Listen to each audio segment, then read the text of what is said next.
Okay, my friends, we are live and in style today with the beautiful purple background that you have, which I still absolutely love. It just gives the best vibes. It's so warm and comfortable in there. It's like the room you'd want to take a nap in.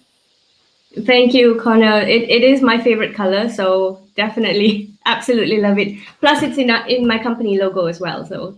Yeah, it's perfect. Good job on the branding. You know, I should have carried, my childhood bedroom was bright neon orange. I think that would be a little extreme at this stage in my life, but still kind of cool, you know, colors you don't see often. But anyways, appreciate you joining me from across the pond. I think you're my first guest we've had in your area. Do you want to give a little bit of a background of where you're at and your career as well?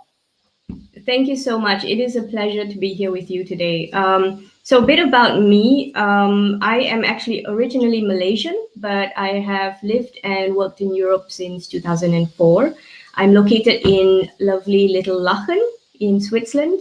And Lachen actually is German for laugh. So it's a great place to live, I have to say. And I work in Zurich, and basically I'm a digital transformation expert and business advisor. I've been in the field for about 20 years now, a little more than 20 years.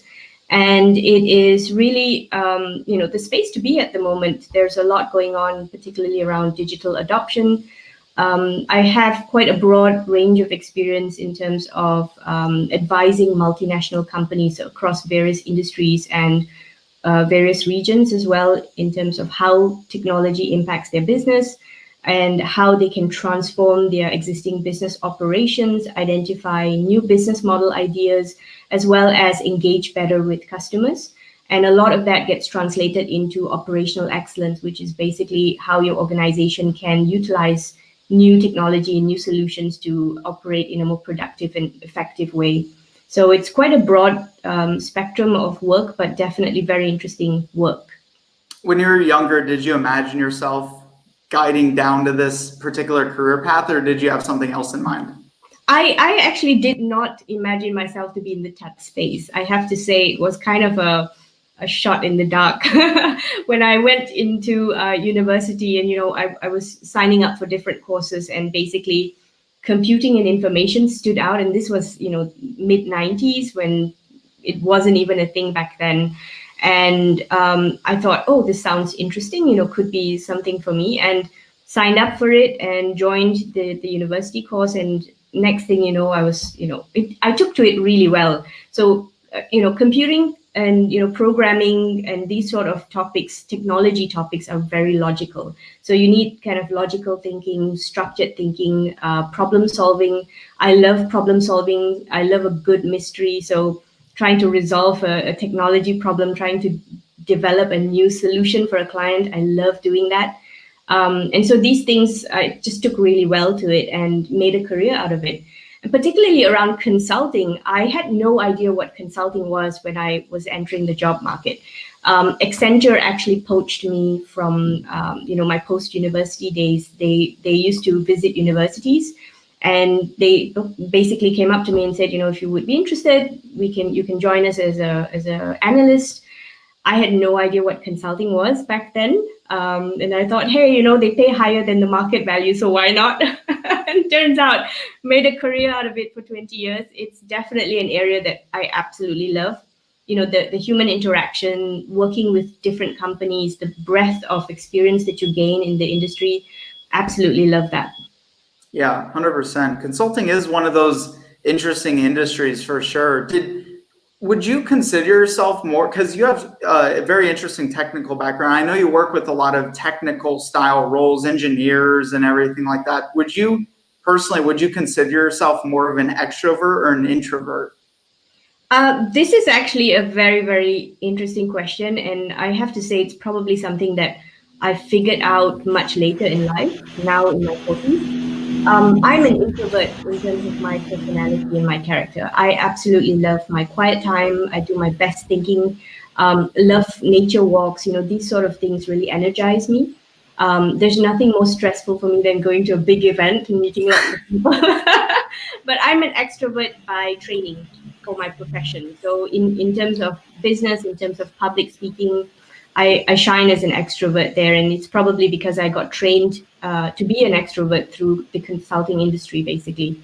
And so I have to say, I think I have the best of both worlds. I'm able to kind of switch between those personalities and those styles of working whenever I need.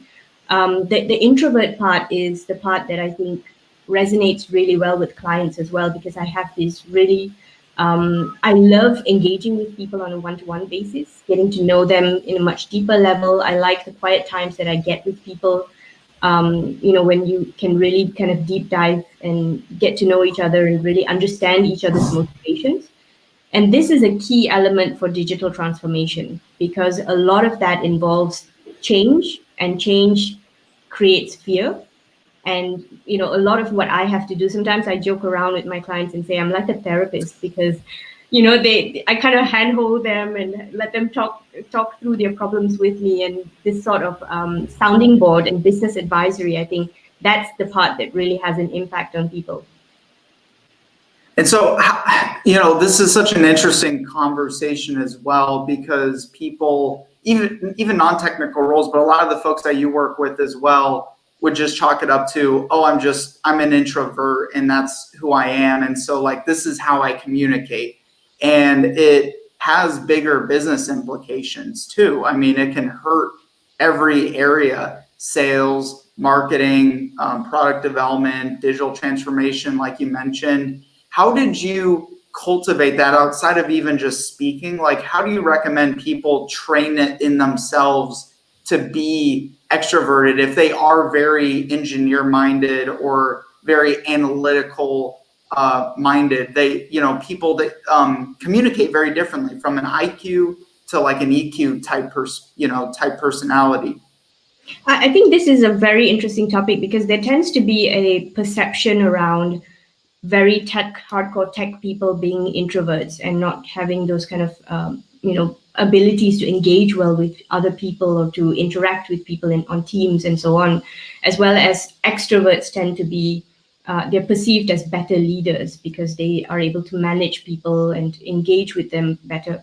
I actually don't believe in those sort of perceptions, or those sort of, I don't like to box people into certain categories. I think what has worked really well for me is this ability to engage with people on a very authentic level. And so, to take a real interest in someone. So and I can share an experience with you as well. As a mentor, I was a mentor for the Swiss Stock Exchange, the incubator program that they had in the Swiss Stock Exchange. It's called F10. And one of the teams that I mentored in that group was a group of 7 guys, very hardcore technology developers, basically. And they had developed a really, really strong product, which is very popular in the market today. And so they were part of this accelerator program, and they were building up, the organization that they were trying to set up, the business they were trying to set up. They had a strong product, massive technology skills, technical skills, the ability to really engage in terms of, the technology conversations and the technical bits. But they struggled to speak to people. They struggled to, engage and understand if someone was having an issue. They really had a problem kind of engaging with them on that. They were also, really hardcore tech guys, kind of Big Bang Theory type people who struggled to speak to women. And there I was, the mentor for the group.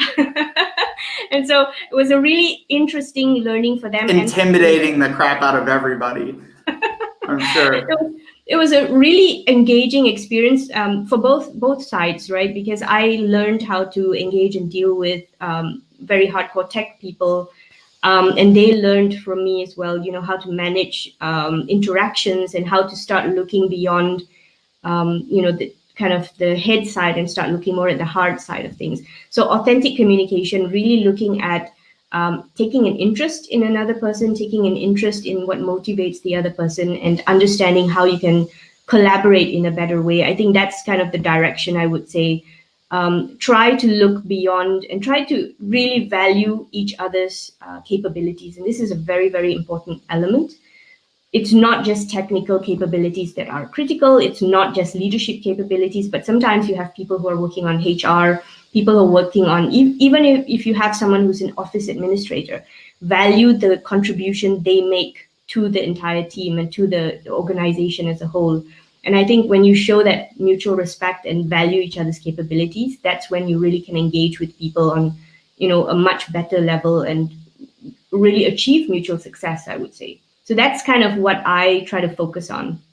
Yeah, and that applies for, and that's tough to do as well now, especially so many companies are all remote or had to go remote. So you don't get those, and hearing that is one thing, but understanding how to apply that is a totally different animal. So do you have practices or trainings or resources that you recommend for people to improve those skill sets and even just learning how to take more interest in people? Like I've been doing this podcast, right? And that's, it's allowed me to be able to learn how to take interest in people in a different way that you wouldn't otherwise. So that's not realistic for everybody.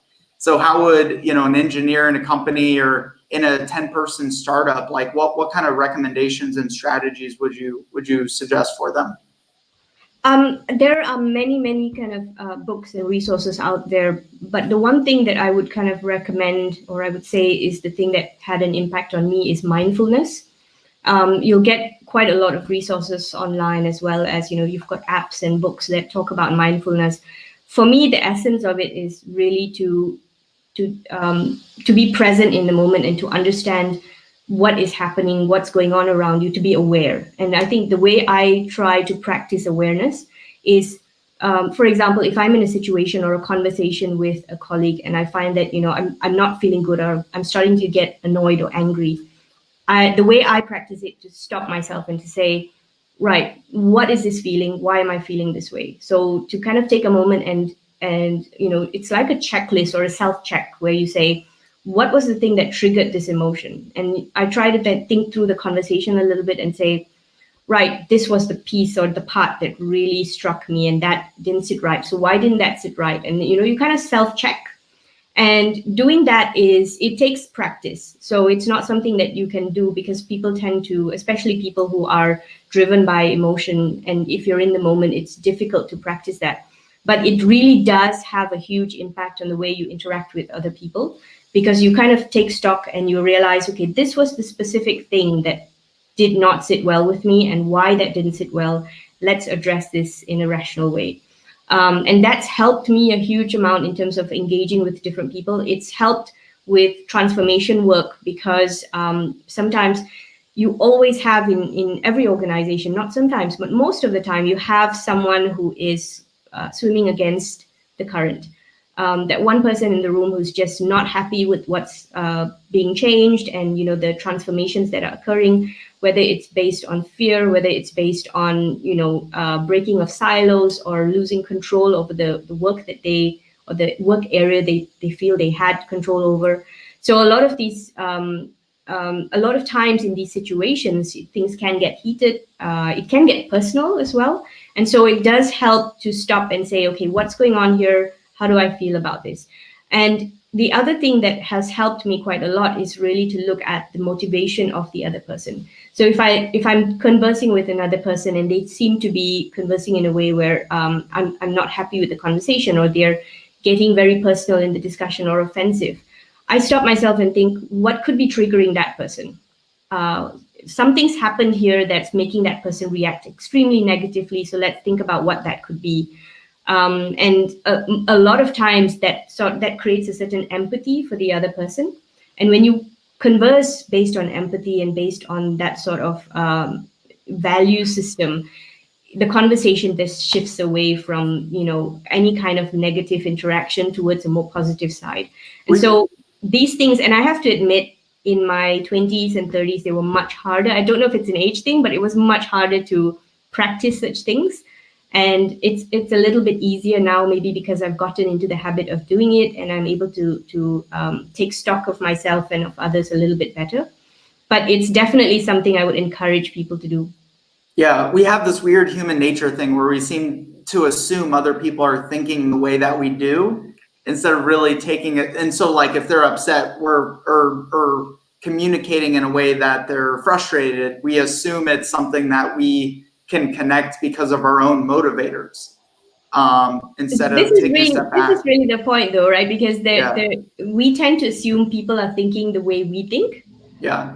And a lot of times we assume or we project our feelings on others. So they're saying something like this because they are feeling like this. But it really turns out that we're the ones that feel that way. So I think a lot of times we need to kind of separate ourselves a little bit from that emotion and to think about, sorry, we need to separate ourselves from that It cracks me emotion. up every time. I absolutely love that sound. It's actually my daughter texting me to ask if I'm done. It'd be Sorry, cooler if your phone parenthood. like leapt off the table with that sound too. Maybe eventually. That's probably a whole new podcast topic where you talk about parenthood and business, right? How do you mix the two?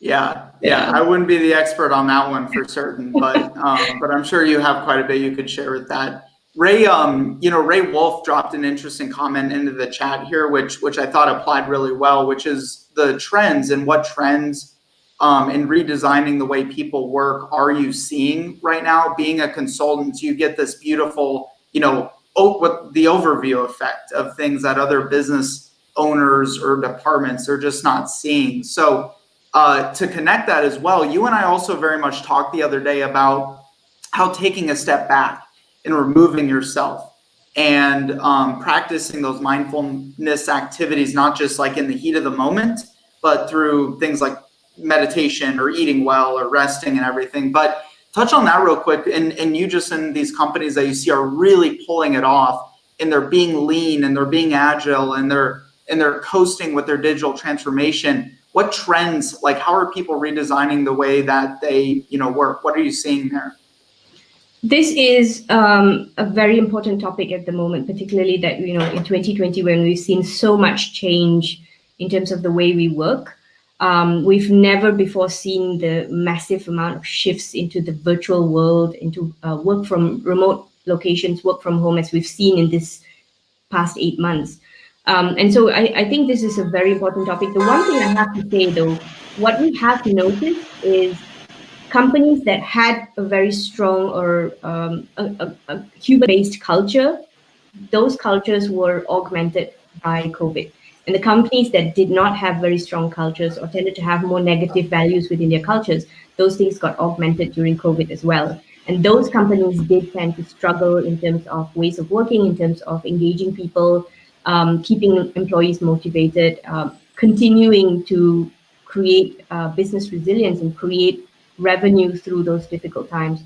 So one thing I would say is, mindfulness and these types of practices are very critical. We're seeing some outstanding companies start to practice that at the senior leadership level, focusing more on things like, self-care, mental health issues. And those companies that really deal with these human-related issues are the ones that are going to, I think, stand out and really succeed. In terms of ways of working, what we've seen is, and I absolutely love this example. We have companies like, oh gosh, what's their name? Hire. They're a Chinese company that produces home electronic goods as well as fridges and things like that. About 10 years ago, they basically broke up their entire organization because they were too expensive, too large. I think they produced about 50,000, or they had about 50,000 employees or 80,000 employees. Don't quote me on the numbers, but they were a fairly large organization. And they broke up the organization into autonomous groups. So little kind of autonomous teams that functioned in a very independent way. And the individual teams received feedback directly from customers around redesign, updates, changes in terms of products and services, and they would work on them and produce them quite independently.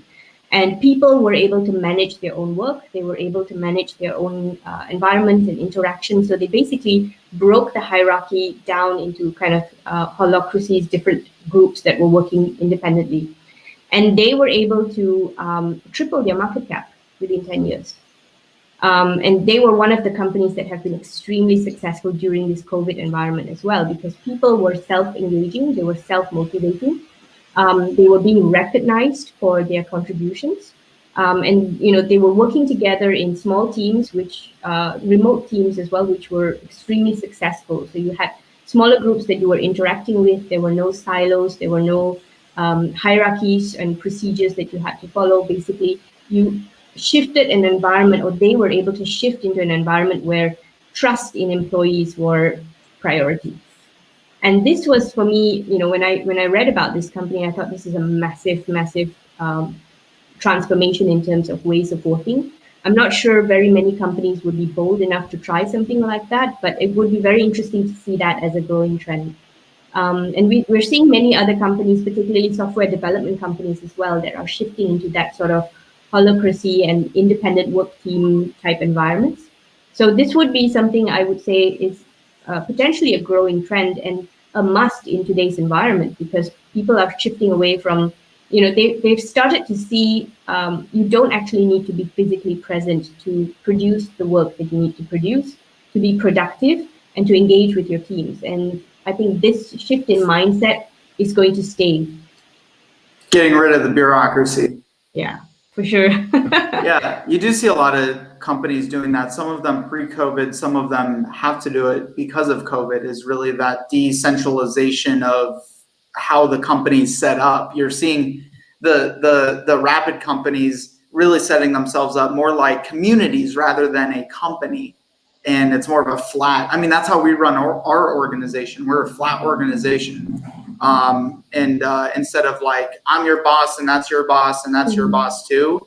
It's just, people don't work like that as much anymore, and probably don't even respond to that as much anymore. I would say the new generation of employees don't want to work that way. They're looking for more quality of life and work-life balance. And people are shifting away from this traditional kind of 7 to 9, traditional business environments where you have hierarchies and procedures and processes internally that you have to follow. And I think these structures are tending to break down. And we saw a shift in terms of, over the kind of early 2000s and mid 2000s when social media started to become more popular, and people started to adopt more of social media and how you can interact on these channels with anyone. And those types of mindset shifts did support, breaking down of silos. But what COVID has done has been, I think, a massive favor in terms of shifting these mindsets tremendously. Something that would have taken maybe the next 10 years happened within 1 year. So I'm quite happy to see that one thing happen. So there are some goods. We can look at the positive of things. Yeah. So if you left consulting to start your own business, and let's just kind of pivot momentum there quite a bit, because I know a lot of people are doing that, especially with they're in a bad environment or they just want to go off on their own. So if you literally lost everything, you're starting your business completely from scratch today, what steps would you take? What are some precursors to the success that you've had in your business, and maybe a bit of a roadmap for others to follow that you think in hindsight, okay, I would have done this over this, or done things this way to be where you're at? So if I were to lay a roadmap out, the first thing I would say is be a little bit naive, because I was a little bit naive in the sense that I had quite a large number of people around me telling me it wouldn't work. Don't do it, it won't work. You're a woman, you're a new mom. I was a mom. My daughter was 8 months at the time when I started my company. Wow. And I had not much of a network. Being within a consulting firm, you tend to rely on the brand and the organization's network. And I had to build my own network of potential clients, partners, and so on. So I didn't really have a network. I had the confidence in my own capabilities, and I was a little bit naive in the sense I thought, I'm going to give it a go. And if it doesn't work, worst case scenario, I'll go look for a job again. So this was the mindset I started off with. And I think if in hindsight, I would probably give myself a little bit more, I would trust myself a little bit more looking at how far I've come. But back then it was, purely, I think I shifted away from the traditional work environment, being a new mom and a parent. It wasn't an environment that, was giving me the satisfaction that I wanted to have in my life at the time. So I was struggling to balance personal and professional. And I said, there must be a better way of doing this. And I couldn't find one in the market. So I thought I'll just build it myself. And this is how it started off. And so I took, if I lay out kind of a roadmap for other people to follow, one is to first design a business that you know is going to be needed in the market. And here it really is value proposition based. So looking at what capabilities you can bring, what you can offer the market, combining that with what the market needs are or what the potential market needs are. So forward looking, as well as looking at something that you love doing. And I know this is kind of a, it's a well-known approach, but it really does work. So if you absolutely love what you do, your passion and your authenticity will really stand out in everything that you do. So this combination of, I did kind of the prep work and the analysis of the market. At the time, social media and emerging tech, was something that was becoming increasingly popular. That was an area I had a lot of expertise in. And so I said, this is something I can bring to the market, but I have a broad range of business experience as well, having been in consulting for so long. So I could bring this combination, which would make it unique in the market. And the passion I had for what I was doing, I think, helped me stand out. So even though I was a new business and I was an individual, a lone person at the time, it was something that I could confidently take to bigger clients. Like my first client at the time was UBS Bank. And I consulted for them after that for about 4.5 years. So, it was definitely something I think was something that made me stand out, this kind of passion and this love I had for what I was doing and what I was building.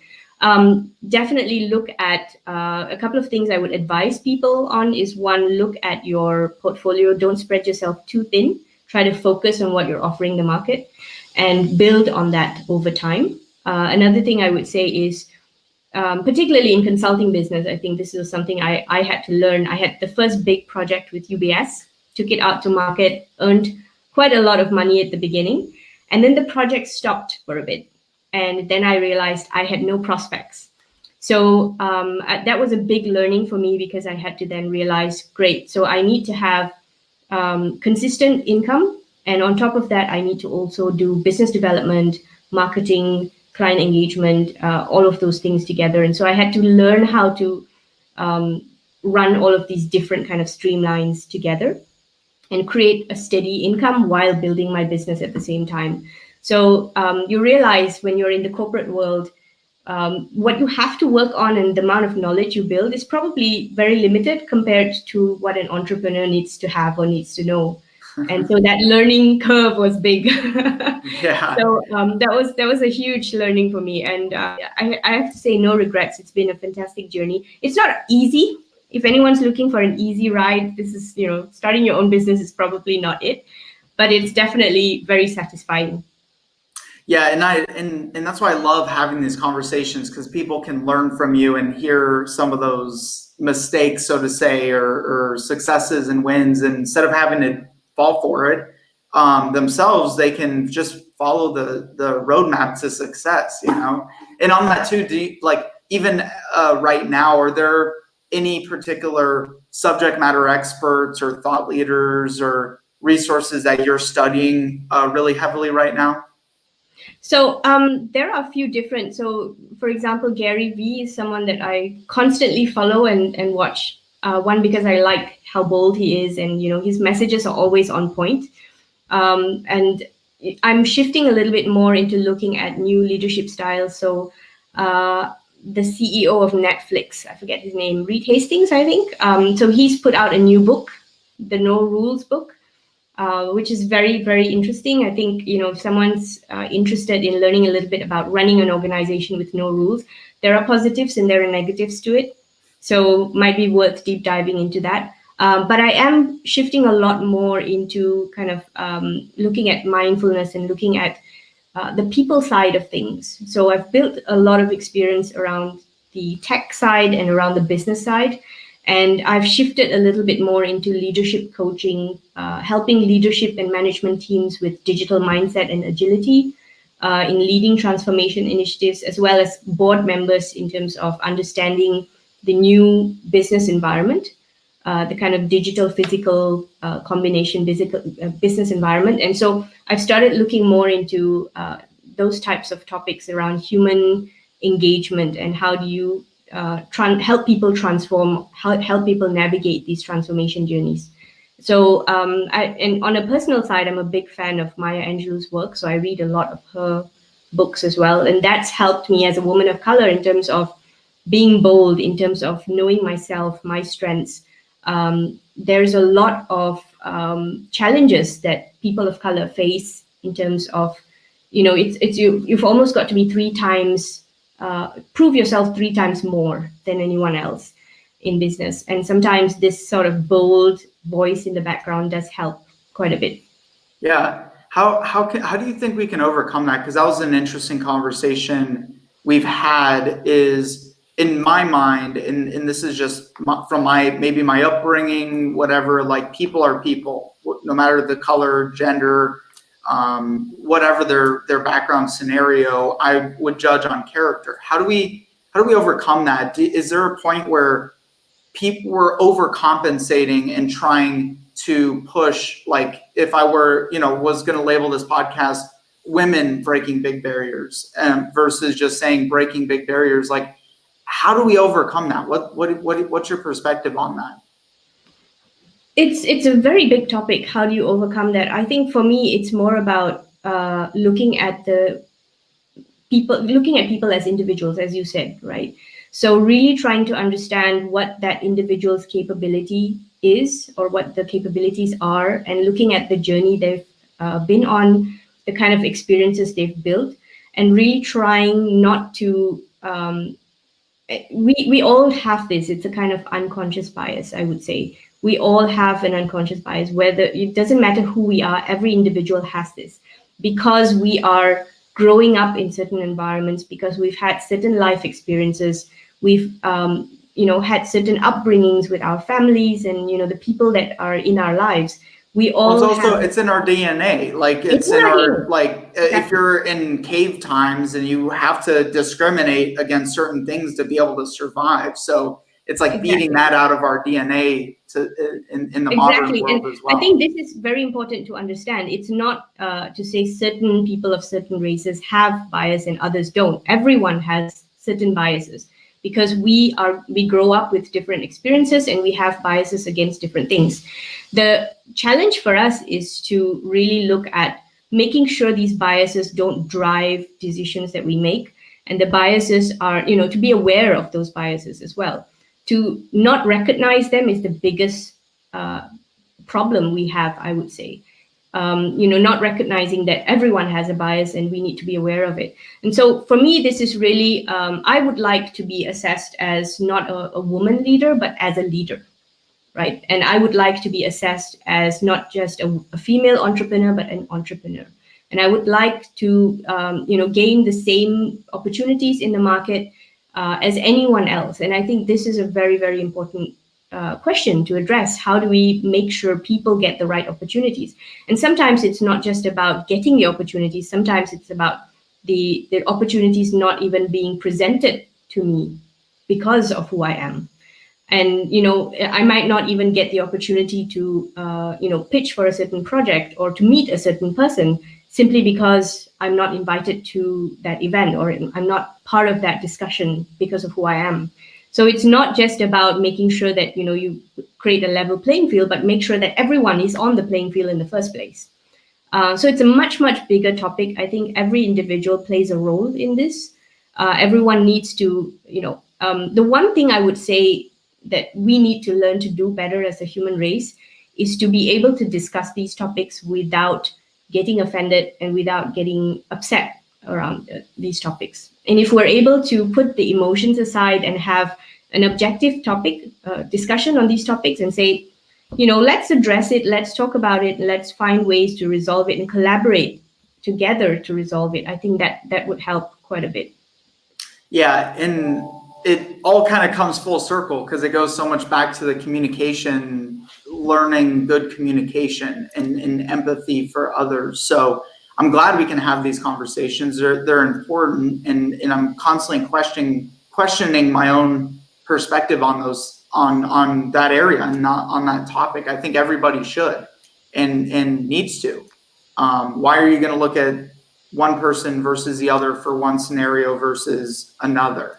and maybe you're doing it and not even realizing it. So if you can realize you're doing it and not even realizing it, then I think that's probably a first really important step to make. There's something that I try to share with my daughter quite a bit because, she looks like me. She's got very similar characteristics. She's bold. She doesn't shy away from a challenge.